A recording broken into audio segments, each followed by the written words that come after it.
Welcome to 11th Witch, Tagalog Horror Stories.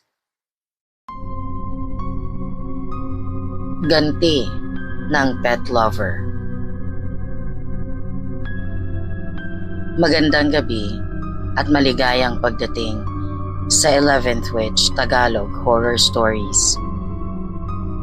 May mga tao na sa unang tingin ay parang ordinaryong kapitbahay lang. Tahimik, simple ang buhay, at walang kaaway sa lugar. Madalas mo silang makikita na naglalakad sa kalsada, bumibili sa tindahan, o kaya ay abala sa sarili nilang trabaho sa loob ng bahay. Pero minsan, may mga taong may tinatagong kakayahan na hindi agad napapansin ng iba. May mga taong hindi sumasagot sa galit gamit ang sigaw o suntok. Hindi sila nakikipag-away. Hindi sila gumagawa ng eksena.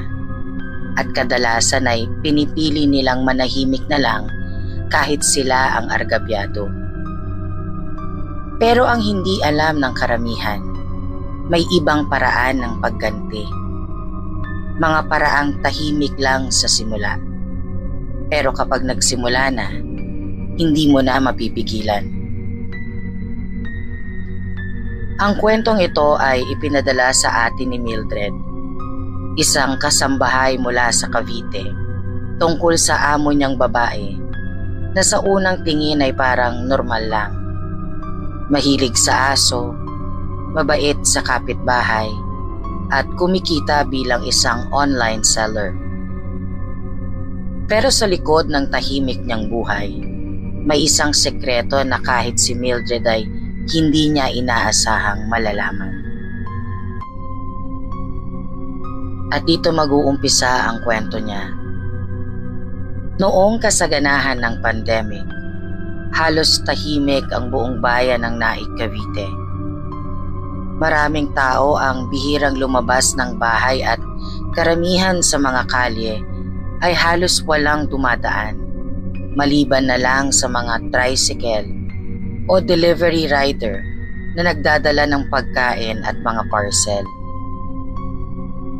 Sa loob ng isang maliit pero maayos na bahay sa isang kanto ng barangay, nakatira si Betsy, isang 34 na taong gulang na babae na kumikita bilang live seller sa Facebook. Halos gabi-gabi ay makikita siya ng mga kapitbahay na nakailaw ang sala habang nagla-live siya at nagbebenta ng kung ano-anong produkto.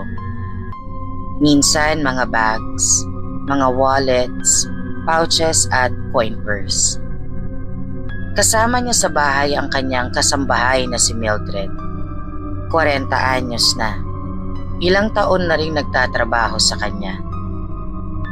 Tahimik lang ang buhay nilang dalawa sa loob ng bahay at kadalasan ay umiikot lang ang araw nila sa pagluluto, pag-aasikaso ng orders at paghahanda ng mga items para sa susunod na live selling. Pero kung may isang bagay na talagang mahal na mahal ni Betsy, iyon ay ang kanyang 2 pug dogs. Ang pangalan ng mga ito ay si Anya at si Marcus. At para sa kanya, ay parang mga anak na rin niya ang 2. May sarili silang higaan, may mga laruan, at kung minsan ay may sarili pa silang damit na binibili ni Betsy online. Tuwing umaga, bago pa man magsimula ang init ng araw, ugali na ni Betsy na ilakad ang 2 aso sa loob ng subdivision.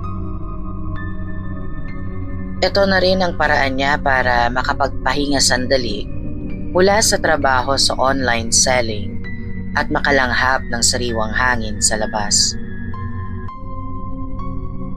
Isang umaga, habang medyo malamig pa ang hangin at kakaunti pa lang ang tao sa kalsada, lumabas si Betsy kasama ang 2 aso.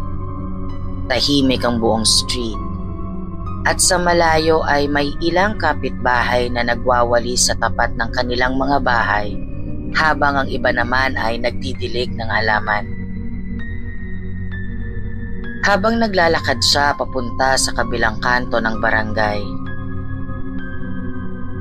biglang tumahol si Marcos na parang may napansin na kakaiba sa taong paparating mula sa kabilang side ng kalsada. Ilang segundo pa ang lumipas ay sumunod na ring tumahol si Anya at pareho na silang tila naiirita sa lalaking papalapit sa kanila. Ang lalaking iyon ay si Arnold, isang residente rin sa lugar na nakatira lang sa kabilang kanto mula sa bahay ni Betsy. Kilala siya ng mga kapitbahay bilang isang lalaking madalas tambay at kung minsan ay nakikitang may hawak na alak kahit umaga pa lang. Habang papalapit si Arnold sa kanila, lalo pang lumakas ang tahol ng dalawang aso na parang hindi komportable sa presensya ng lalaki. Napahinto si Arnold sa gitna ng kalsada at napasimangot habang tinitignan ng mga aso. "Patigilin mo nga yung mga aso mo," sabi niya na medyo iritado ang boses. Sinubukan ni Betsy na hilahin ang tali ng mga aso para kumalma ang mga ito. Pero mukhang lalo pang naiinis si Arnold sa tahol ng dalawa. At bago pa man makapag-react si Betsy, bigla niyang sinipa si Marcos ng malakas.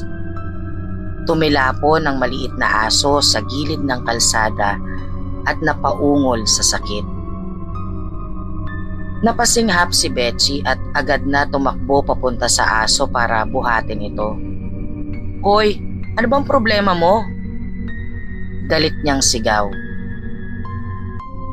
Pero imbes na humingi ng pasensya si Arnold, lalo pa siyang nagmukhang iritable habang tinitignan ng aso sa kanyang kamay. "Yang mga aso mong maiingay, kung hindi mo kayang patahimikin, huwag mo ilabas sa kalsada," sagot niya nang walang kahit konting pagsisisi sa boses. Hindi pa doon natapos ang pangyayari. Habang hawak ni Betsy si Marcos at pilit itong pinapatahan, lumapit pa si Arnold sa kanya at hinawakan ng braso niya ng pagkahigpit-higpit. Napaatras si Betsy sa gulat. "Ang arte mo naman, aso lang yan," sabi ni Arnold habang nakangisi. Sa isang iglap ay tinulak siya ng lalaki, dahilan para mawalan siya ng balanse at mapaupo sa gilid ng kalsada. Tahimik ang buong paligid noon. Halos walang ibang tao na makakakita ng nangyayari. At habang nakaupo si Betsy sa sementadong gilid ng kalsada, tinitigan lang siya ni Arnold na parang walang pakialam sa ginawa niya. Pagkatapos ay naglakad siya palayo na parang walang nangyari. Tahimik lang si Betsy habang nakaupo sa kalsada. Hawak pa rin ang aso niyang nanginginig sa sakit. Hindi siya sumigaw at hindi rin siya umiyak. Bagkus ay tinitignan lang niya ang likod ni Arnold habang papalayo ito sa kanto. May kakaibang lamig sa mga mata niya na parang may iniisip siyang bagay na hindi pa niya sinasabi sa kahit kanino. Pagdating nila sa bahay, agad na napansin ni Mildred na may nangyari. Namumula ang braso ni Betsy at tila hirap pa ring huminga si Marcos sa sakit. "Ma'am, ano po nangyari?" Nag-aalalang tanong ni Mildred habang lumalapit. Hindi agad sumagot si Betsy. Tahimik lang niyang inilapag ang aso sa sofa at saka siya dahang-dahang tumingin kay Mildred. "Kilala mo yung lalaking nakatira sa kabilang kanto?" tanong niya sa mahinang boses. Napakunot ang noo ni Mildred. "Yung si Arnold, ma'am?" Dahan-dahang tumango si Betsy. Sandali siyang nanahimik bago siya naglakad papunta sa kusina at nagbukas ng isang cabinet na matagal nang hindi ginagalaw. Mula roon ay kinuha niya ang isang lumang kahon na balot ng pulang tela. Sa loob ng kahon ay may ilang kandila, isang maliit na bote ng langis, at ilang bagay na hindi agad maintindihan ni Mildred kung para saan. Tahimik lang na nakatingin si Mildred habang inaayos ni Betsy ang mga laman ng kahon sa mesa. "Ma'am, ano po yan?" Maingat niyang tanong. Doon lang siya tinignan ni Betsy. At sa unang pagkakataon mula nang dumating si Mildred sa bahay na iyon, may sinabi siyang bagay na hindi niya inaasahan. "May mga taong hindi dapat ginagalaw," mahina niyang sabi. "At isa ako dun." Kinagabihan, habang tahimik na ang buong bahay at halos lahat ng tao sa barangay ay natutulog na, nagising si Mildred dahil sa isang mahinang tunog na nanggagaling sa kusina. Para itong bulong ng dasal. Dahan-dahan siyang bumangon mula sa kama at sumilip sa may pintuan. Sa loob ng kusina ay nakita niya si Betsy na nakaupo sa harap ng mesa habang may 3 kandilang nakasindi. Sa gitna ng mesa ay may isang maliit na larawan ng isang lalaki. At nang mas titigan niya iyon, doon niya napagtanto na si Arnold ang nasa larawan. Ilang araw matapos ang nangyari sa kalsada, nagsimulang magreklamo si Arnold sa pamilya niya na parang may gumagapang sa ilalim ng balat niya. Nung una ay akala ng mga kasama niya sa bahay ay simpleng allergy lang o kaya ay epekto ng pag-inom ng alak. Pero habang tumatagal ang gabi, lalo siyang hindi mapakali. Paulit-ulit niyang kinakamot ang mga braso at ang kanyang likod na para bang may kung anong gumagalaw sa loob ng katawan niya. Isang gabi, habang nasa hapag sila ng pamilya niya, bigla siyang napaubo ng malakas. Hindi ordinaryong ubo. Parang may kung anong nakabara sa lalamunan niya.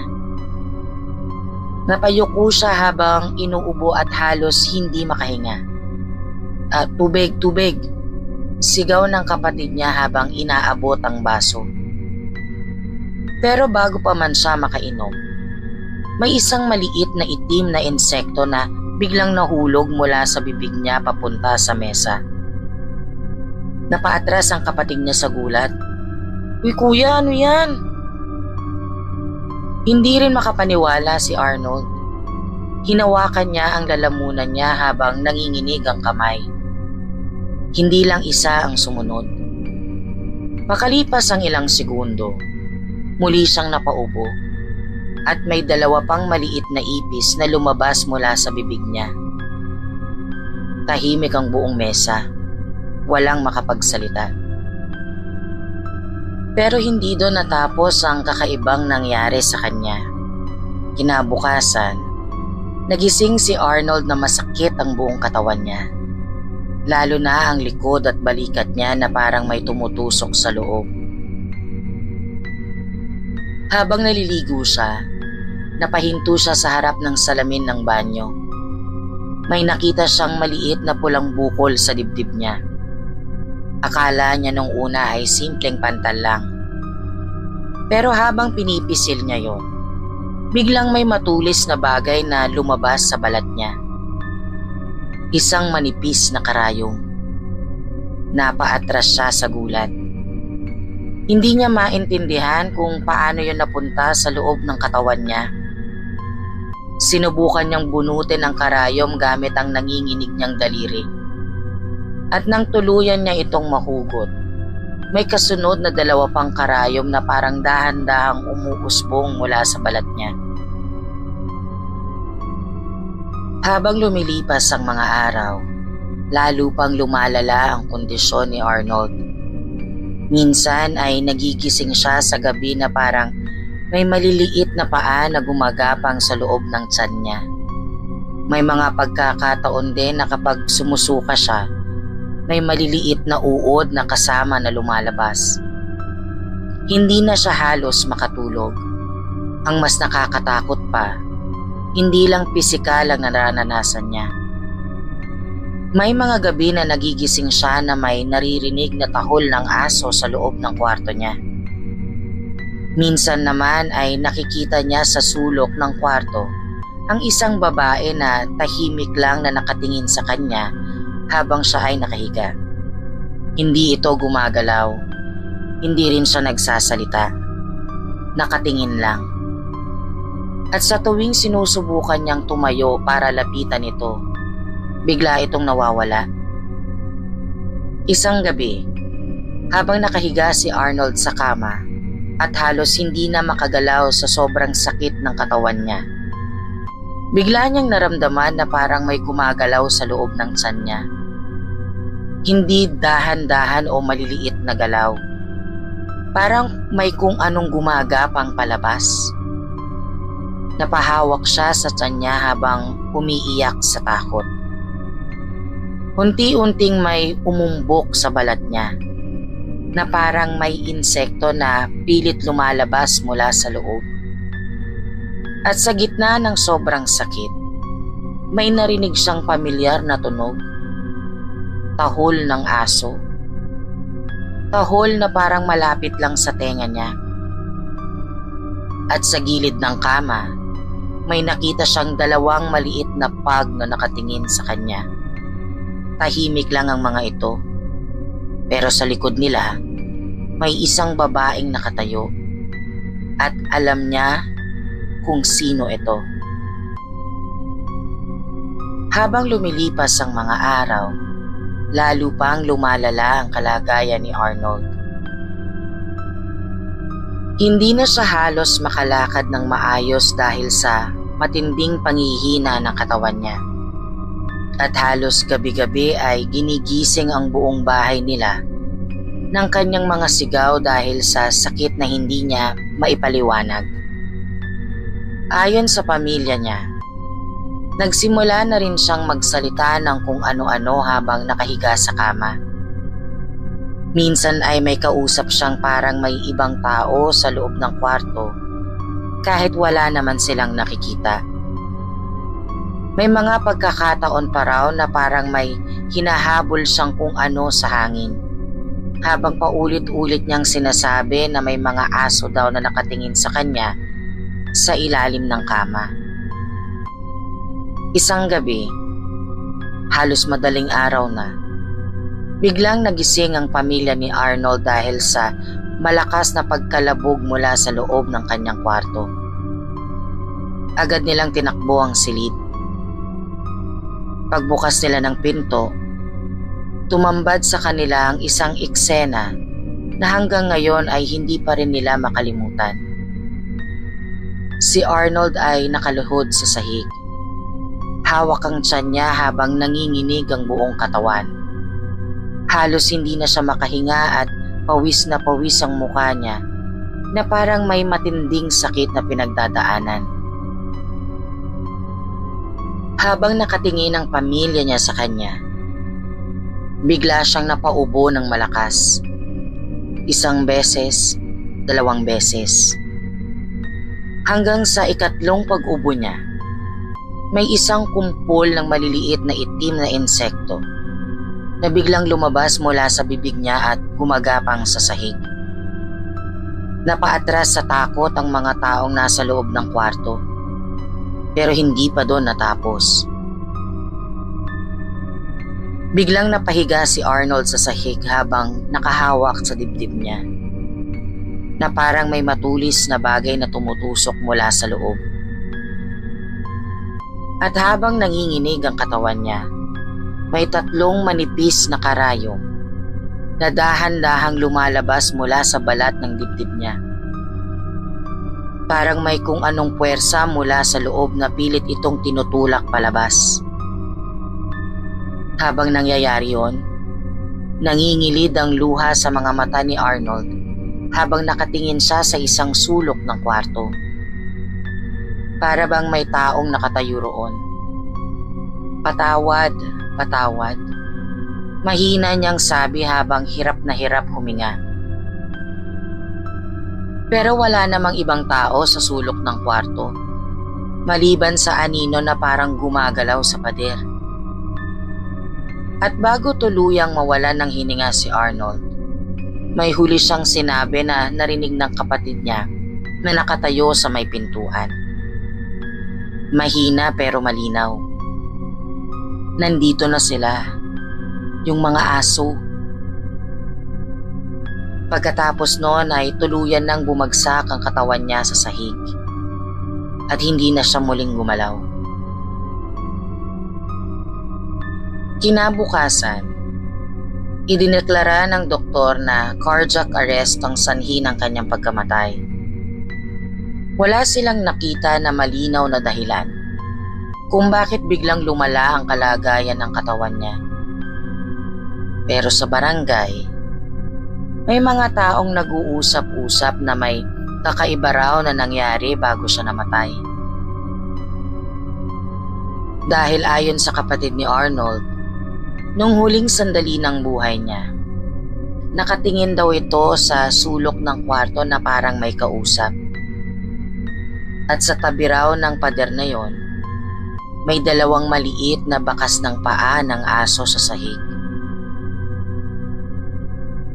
Pagkalipas ng ilang araw, habang naglilinis si Mildred ng sala sa bahay ni Betsy, napansin niyang tahimik lang na nakaupo ang amo niya sa sofa habang hinahaplos ang dalawang pug na natutulog sa tabi niya.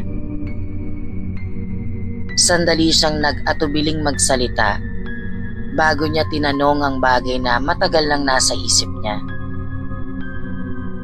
Ma'am, totoo po ba yung mga sinasabi ng mga tao tungkol kay Arnold? Hindi agad sumagot si Betsy. Tahimik lang siyang nakatingin sa dalawang aso bago siya bahagyang ngumiti. Pagkatapos ay mahina niyang sinabi ang isang bagay na hanggang ngayon ay hindi makakalimutan ni Mildred. Alam mo Mildred, ang barang, hindi lang yan basta sumpa. Pinaparamdam lang nito sa tao kung gaano kasakit ang ginawa nila sa iba. Tumahimik muli ang buong sala. At sa ilalim na mahinang ilaw ng gabi, napansin ni Mildred na parehong nakatingin sa kanya sina Anya at Marcus. Pero sa sandaling iyon, hindi niya maiwasang isipin na parang may isa pang anino ng aso sa likod nila na hindi niya maipaliwanag kung saan nanggaling. Abandonadong bahay. Magandang gabi at maligayang pagdating sa 11th Witch Tagalog Horror Stories. Sa maraming probinsya sa Pilipinas, may mga bahay na kahit gaano pa katagal lumipas ang panahon, ay parang may iniwang bakas ng nakaraan. May mga lumang bahay na kahit wala nang nakatira, parang may presensya pa ring nananatili sa loob. Parang may mga matang nakamasid mula sa madilim na bintana o mga hakbang na maririnig mo kapag tahimik na ang buong paligid.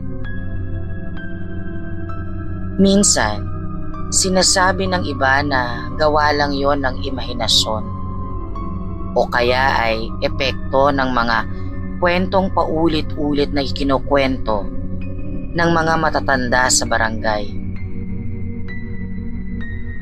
Pero may mga pagkakataon din na kahit ang mga taong hindi naniniwala sa multo ay napipilitang maniwala.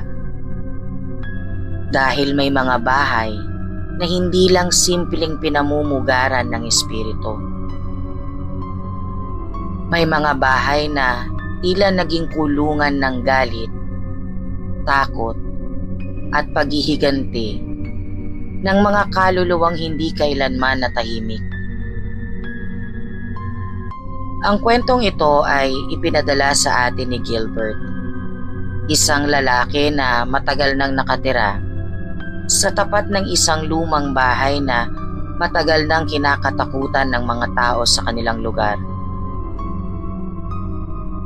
Isang bahay na minsang pagmamay-ari ng isang matandang babae na walang pamilya, walang kasama sa buhay, at ayon sa mga kwento ng kapitbahay niya, isa raw siyang mambabarang. At dito mag-uumpisa ang kwento niya. Sa isang tahimik na barangay sa probinsya, may isang bahay na matagal nang iniiwasan ng mga tao sa lugar. Hindi naman ito gaano kalaki, at kung titignan mo mula sa labas ay parang ordinaryong bahay lang na gawa sa konkreto at may maliit na bakuran sa harap. Pero simula pa noong 2008, wala nang gustong tumira doon. Ang bahay na yon ay dating pagmamay-ari ng isang matandang babae na kilala sa lugar bilang Aling Sonia. Nung buhay pa siya, tahimik lang ang matanda at bihira makihalubilo sa mga kapitbahay. Madalas siyang makita na nakaupo sa veranda ng bahay tuwing hapon, habang nakatingin lang sa kalsada na parang may hinihintay. Ayon sa mga matatanda sa barangay, namatay ang asawa niya noong 1991 at mula noon ay mag-isa na lang siyang nanirahan sa bahay na yon. Wala siyang anak. Wala ring malapit na kamag-anak na bumibisita. Sa loob ng halos 2 dekada, sanay na ang mga kapitbahay na makita siyang mag-isa sa bahay. Nagdidilig ng halaman sa umaga o kaya ay nagwawalis ng bakuran habang tahimik na nakatingin sa paligid. Nung una wala namang kakaiba sa kanya. Pero habang tumatagal, may mga bagay na napapansin ng mga tao sa lugar na unti-unting nagdudulot ng takot sa kanila. May mga gabi na nakikita nilang may kakaibang ilaw sa loob ng bahay ni Aling Sonia, kahit halos madaling araw na. May mga pagkakataon din na may naririnig silang parang mahihinang dasal o bulong na nanggagaling sa loob ng bahay, lalo na kapag tahimik na ang buong barangay. Nung una ay hindi yon pinapansin ng mga kapitbahay, dahil iniisip nila na baka nagdadasal lang ang matanda o may sariling ritual sa relihiyon. Pero nagsimulang magbago ang lahat nang may mga taong biglang nagkakasakit sa lugar. May isang lalaki na biglang nagkaroon ng kakaibang sakit sa tiyan na hindi maipaliwanag ng doktor. May isang babae naman na nagsabing may nararamdaman daw siyang parang may gumagapang sa loob ng katawan niya tuwing gabi.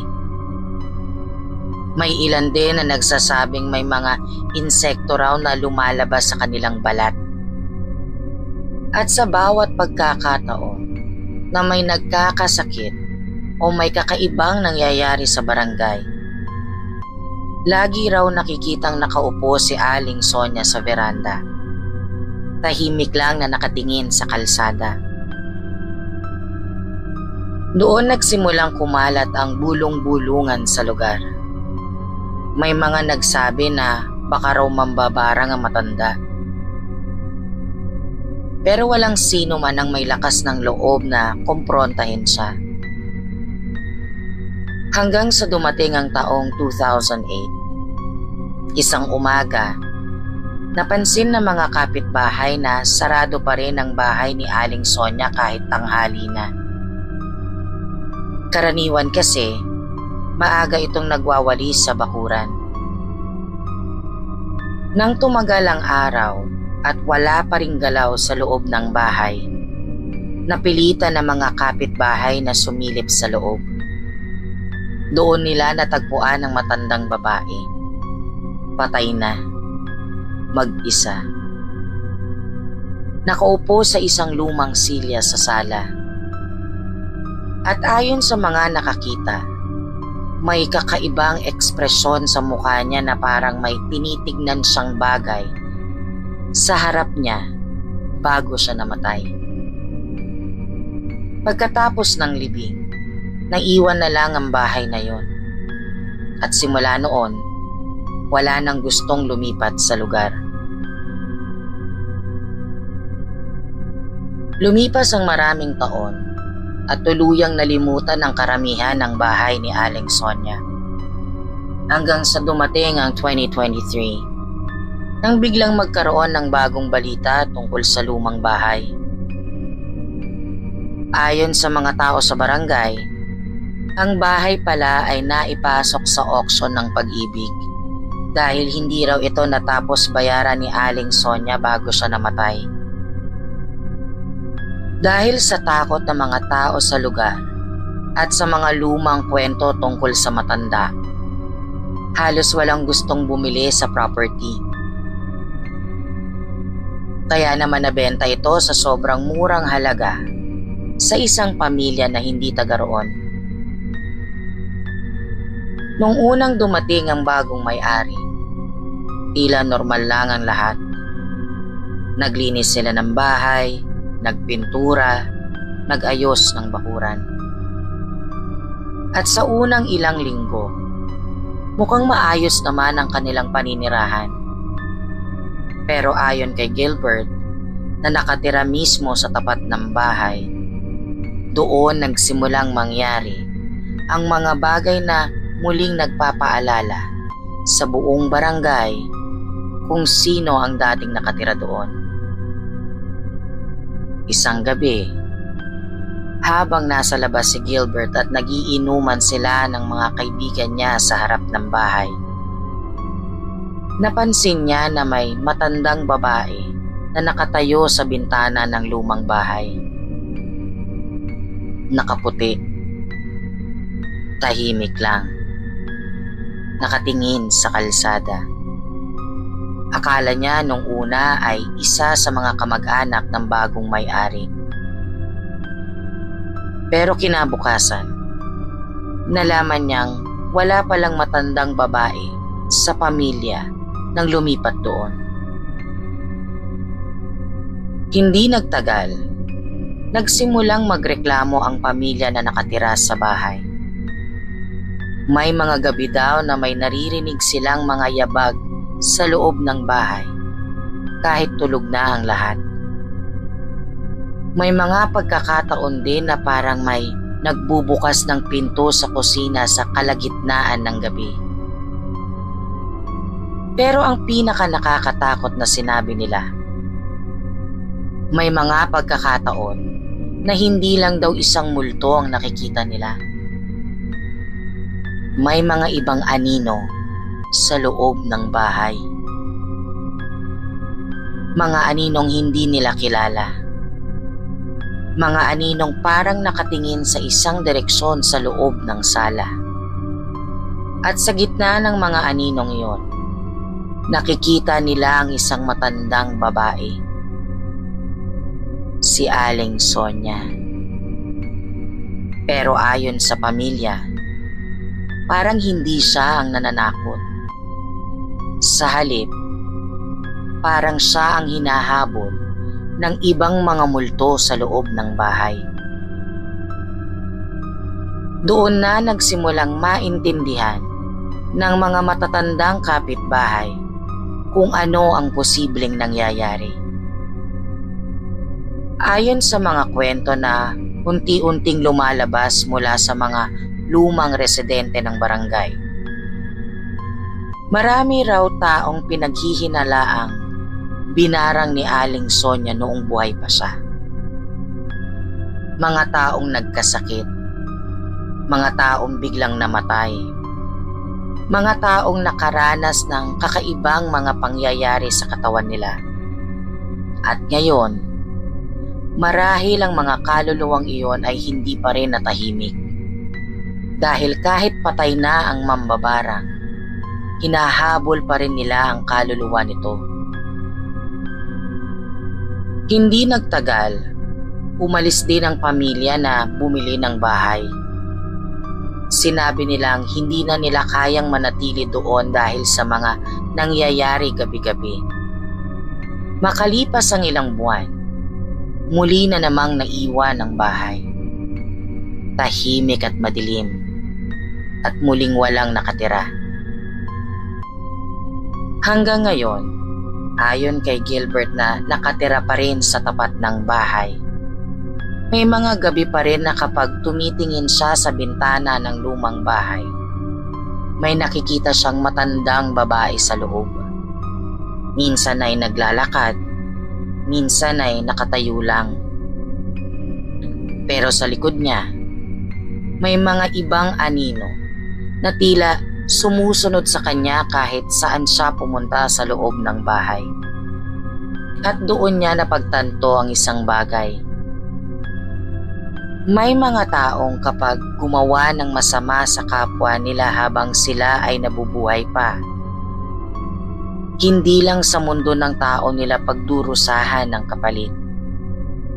Dahil minsan, kahit sa kabilang buhay, hindi sila pinapatahimik ng mga kaluluwang ginawa nila ng kasalanan. Sa ngayon, ang bahay ni Aling Sonia ay muli na namang abandonado. Tahimik itong nakatayo sa gilid ng kalsada, habang unti-unting tinutubuan ng damo ang bakuran at nababalutan ng kalawang ang lumang gate. At sa buong barangay, wala nang kahit sinong gustong bumili o tumira sa bahay na yon. Dahil ayon sa mga nakatira malapit doon, ang bahay na yon ay hindi lang pinamumugaran ng isang multo, kundi ng isang kaluluwang habang buhay ng hinahabol ng sarili niyang mga biktima. Basta driver, sweet lover. Magandang gabi at maligayang pagdating sa 11th Witch Tagalog Horror Stories.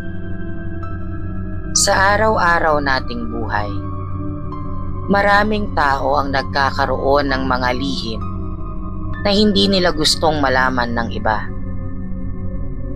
Minsan ang mga lihim na yon ay nagsimula sa simpleng pagkakamali.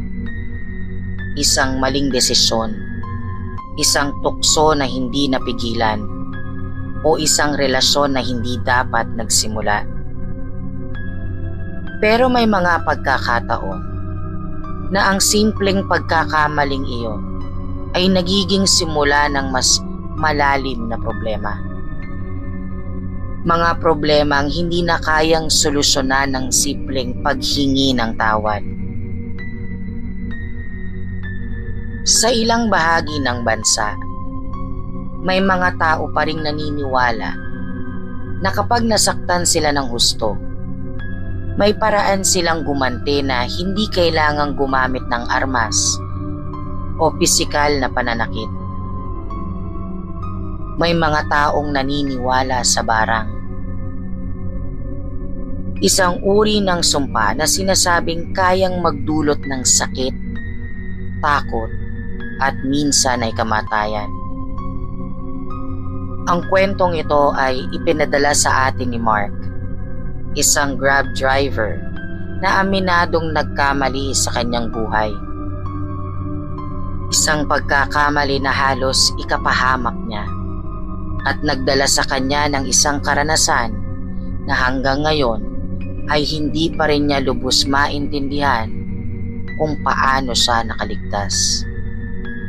At dito magsisimula ang kanyang kwento.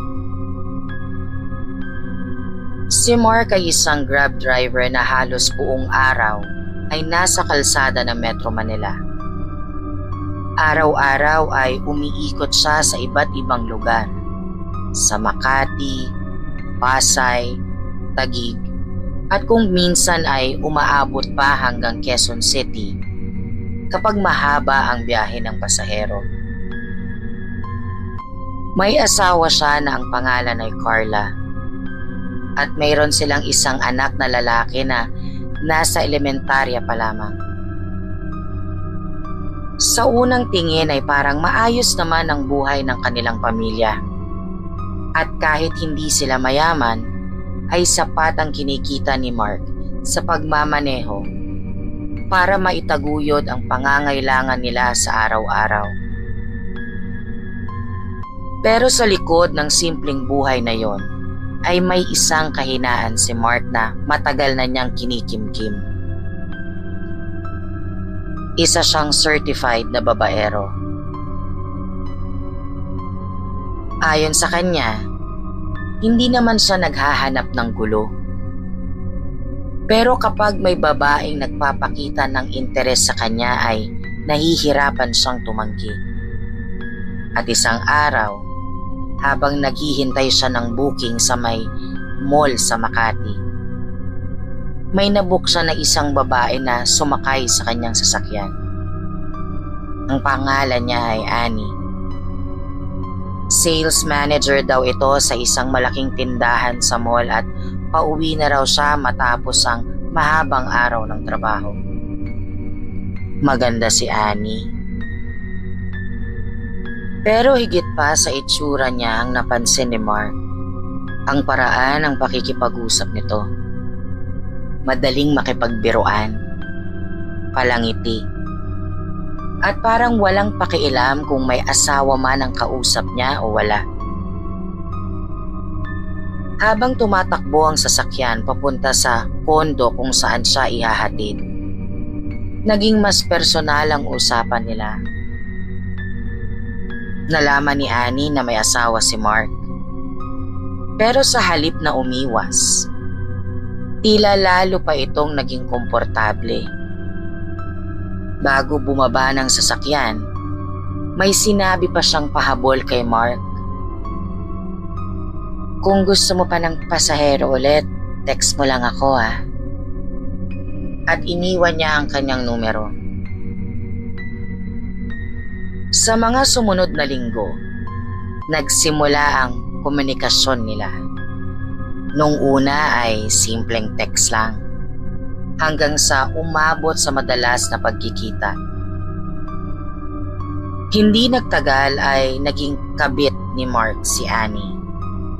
Alam ni Mark na mali ang ginagawa niya. Pero sa tuwing magkikita sila ni Annie ay tila nawawala sa isip niya ang pamilya niya. Pero hindi nagtagal ang lihim na relasyon nila. Isang gabi, habang nasa loob si Mark ng kotse kasama si Annie sa isang parking lot sa Makati, biglang tumawag si Carla. Hindi niya agad sinagot. Paulit-ulit itong tumatawag. Hanggang sa tuluyan na siyang kinutuban. Pag-uwi niya ng bahay, doon na siya hinarap ng asawa. Alam na ni Carla ang lahat. May nakapagsabi sa kanya. Tahimik lang ang babae habang nakaupo sa sala. Hawak ang cellphone kung saan may mga screenshot ng usapan ni na Mark at Annie. Hindi siya sumigaw, hindi rin siya nagwala. Sa halip ay tinitigan lang niya ang asawa niya habang umiiyak. At pagkatapos ng ilang minutong katahimikan, may sinabi lang siyang isang bagay. Pumili ka. Pamilya mo o yung babae. Sa sandaling yon, doon lamang natauhan si Mark. Naalala niya ang anak niya. Naalala niya ang mga taong umaasa sa kanya.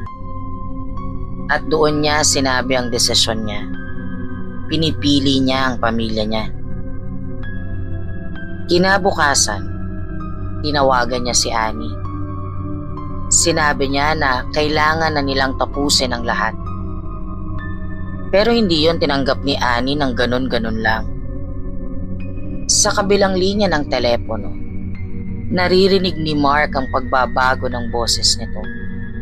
Mula sa malandi at palangiti nitong tono ay naging malamig at galit.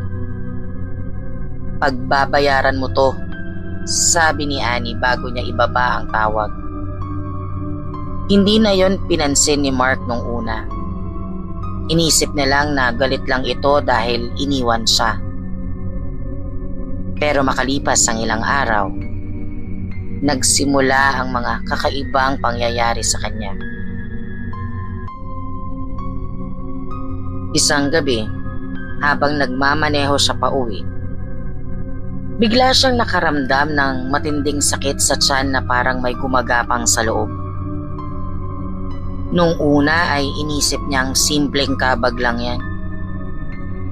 Pero habang tumatagal ang gabi ay lalo itong lumalala. Parang may gumagalaw sa loob ng tiyan niya. Minsan naman ay parang may matulis na bagay na tumutusok sa dibdib niya at minsan sa liig. Dumating siya sa punto na hindi na siya makatulog. Halos gabi-gabi ay nagigising siya sa sakit.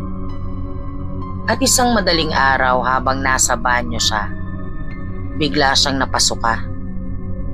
Kasama ng suka niya, may maliliit na itim na insekto na lumabas sa bibig niya. Doon na kinabahan si Carla. Alam niyang may kakaiba nang nangyayari sa asawa niya. Dahil kahit saang ospital nila ito dalhin, ay walang makita ang mga doktor na dahilan ng sakit niya. Kaya nagpasya siyang dalhin si Mark sa isang albularyo na kilala sa kanilang probinsya. Pagdating nila doon, tahimik lang na tinignan ng matandang albularyo si Mark. Matagal, para bang may sinusuri siya. Pagkatapos ay mahina siyang nagsalita. Binabarang siya. Ayon sa albularyo ay may nagbayad daw sa isang mambabara para sumpain si Mark. Pero hindi pa raw naman huli ang lahat. Kung sino man ang nagpagawa nito, maaari pa raw ibalik ang barang. Isang gabi, nagsagawa ng ritual ang albularyo. May mga kandila, may mga dasal, at may mga halamang sinunog habang nakahiga si Mark sa gitna ng kwarto.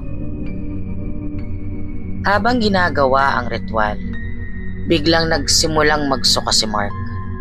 Sunod-sunod, at sa bawat pagsuka niya, may mga karayom, buhok, at maliliit na insekto na lumalabas sa bibig niya.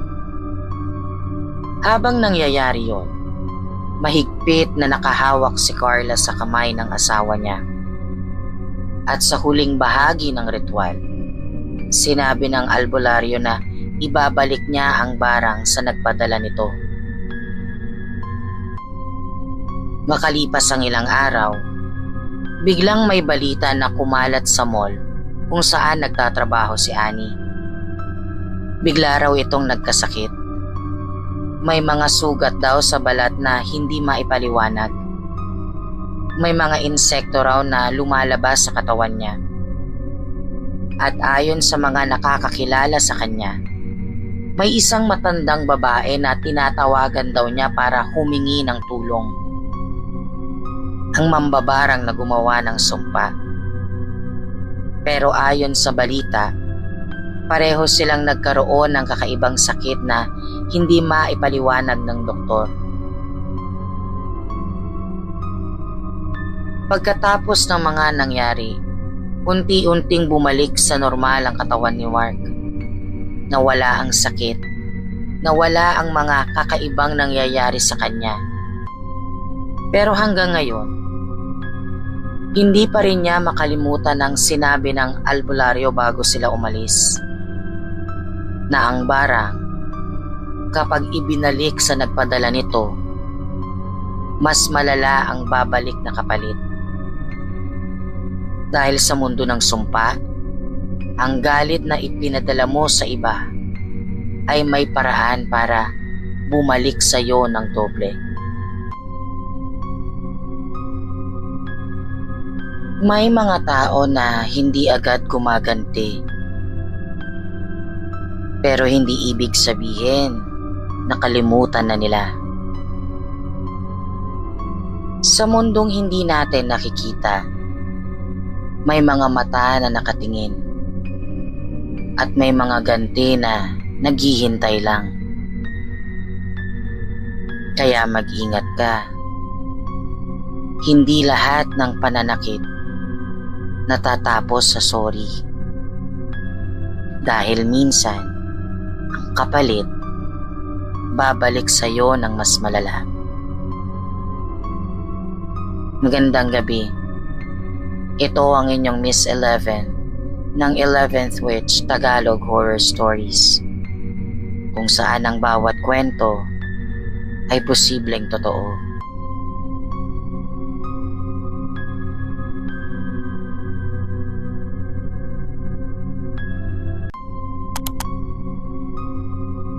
Thank you for watching, Mambabarang and friends. Please don't forget to like, subscribe, and hit the notification bell for more scary stories.